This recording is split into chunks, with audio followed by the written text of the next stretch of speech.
Salve, rapaziada! Professor Basílio, canal Historiano, eu tô aqui para dar uma aula sobre movimentos sociais. Os movimentos sociais no Brasil invadem ou ocupam? Ambas as perspectivas são sustentadas e justificadas pela lei brasileira. Ambas as perspectivas estão lá no artigo 5º da Constituição Federal de 1988. Constituição essa, o conjunto máximo de leis no país. Rapaziada, no artigo 5º, que fala dos direitos fundamentais de todos os cidadãos brasileiros, nós temos no inciso de número 22, o direito à propriedade privada. Um direito inviolável, um direito fundamental para todo cidadão brasileiro, ter a sua propriedade de forma sagrada. Rapaziada, o direito à propriedade privada é uma das bases do liberalismo desde lá do John Locke. Portanto, eu devo ter a minha propriedade sem ninguém invadi-la. Aqueles que defendem a perspectiva de invasão à propriedade se sustentam fundamentalmente neste trecho da lei. Contudo, no inciso seguinte, no inciso de número 23, nós temos a função social da propriedade. Aqueles que ocupam determinadas propriedades se justificam a partir deste termo, função social da propriedade. O que é isso? A função de uma moradia é ser residência. A função de uma fazenda é plantar alimentos. Se a moradia não serve de moradia, se portanto ela está vazia, se ela está servindo para especulação, se a fazenda está vazia, não está gerando produção, os movimentos então, na sua perspectiva, ocupam para fazer com que aquela propriedade cumpra a sua função social.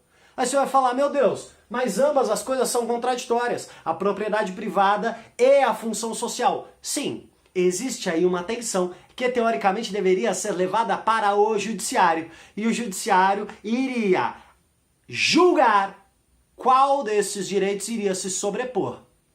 Meus queridos, no artigo 6º desta mesma Constituição Federal, nós vamos ter os direitos sociais, e dois desses direitos sociais são fundamentais: o direito à moradia e o direito ao trabalho. Rapaziada, os movimentos de moradia, MST, MTST e diversos outros, se justificam as suas ações de ocupação baseada tanto no inciso de número 23, a função social da propriedade. Então eles falam, aquela terra está servindo para a especulação, aquela terra está esvaziada, portanto a propriedade privada deve ser flexibilizada, porque ela não está cumprindo a sua função social. E além disso, o artigo 6º garante a todos os cidadãos trabalho e moradia. Portanto, a propriedade deve ser flexibilizada.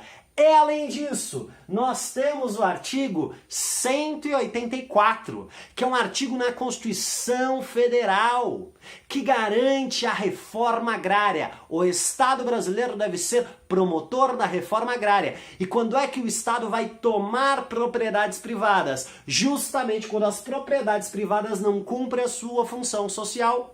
Se a propriedade está em débito com o Estado, se a propriedade não está sendo utilizada, o Estado brasileiro tem o direito de intervir e flexibilizar o direito à propriedade privada. Rapaziada, os movimentos de moradia não vão invadir uma fazenda que está plantando, não vão invadir a sua casa com você morando. Eles ocupam imóveis vazios, porque, na perspectiva deles, a propriedade privada não está acima da função social. Para eles, a propriedade privada não é um direito absoluto, mas é um direito que, a partir da leitura deles, da lei brasileira, deve estar condicionado à função social. Esta é a perspectiva dos movimentos sociais. Portanto, eles, em sua perspectiva, ocupam para garantir os seus direitos, para fazer da propriedade uma propriedade com função social.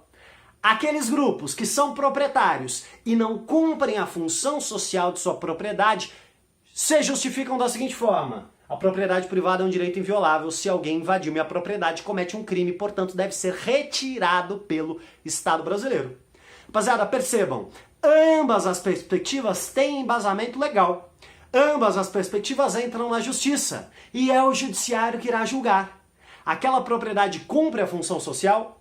Portanto, deve-se acontecer uma reintegração de posse ou não. Aquelas famílias que ocuparam devem permanecer naquele lugar e o imóvel deve ser destinado à reforma agrária. Só que, meus queridos, você vai falar, poxa, tá ali escrito, é a lei, é somente executar a lei. Não, porque o judiciário é também um membro político, ele é um poder político, portanto ele também está permeado de interesses, conflitos e tensões. Rapaziada, este vídeo visa fundamentalmente qualificar o debate. Tudo bem? Então perceba que tanto quem defende invasão quanto quem defende ocupação, defende ambas as perspectivas, tem embasamentos legais. E se pensarmos, você vai falar, mas por que a Constituição brasileira vai criar um artigo sobre reforma agrária? Porque todo país civilizado do mundo fez sua reforma agrária. A França fez reforma agrária na Revolução Francesa e continuou fazendo até a década de 1960. Os Estados Unidos também fizeram uma transformação na sua estrutura fundiária no século XIX. Países civilizados até como o México fizeram reforma agrária. O Brasil não fez. O Brasil continua tendo no latifúndio a sua grande estrutura produtiva. Aí você vai falar, poxa, mas é o latifúndio que nos planta comida. Não, meus queridos. Quem traz comida para o supermercado, quem traz arroz, feijão, legumes, são pequenos produtores. O latifúndio no Brasil é um latifúndio de agroexportação. Produzimos soja, criamos gado e fundamentalmente para exportação. Isso merecia uma outra aula sobre a história da estrutura fundiária no Brasil, mas esse vídeo é fundamentalmente para qualificar este debate. Movimentos sociais defendem o direito à ocupação, proprietários defendem a perspectiva de que aquilo é uma invasão à propriedade privada. Mas este debate fica para a sua reflexão agora com um pouco mais de qualidade. Professor Basílio, canal Historiano, um forte abraço.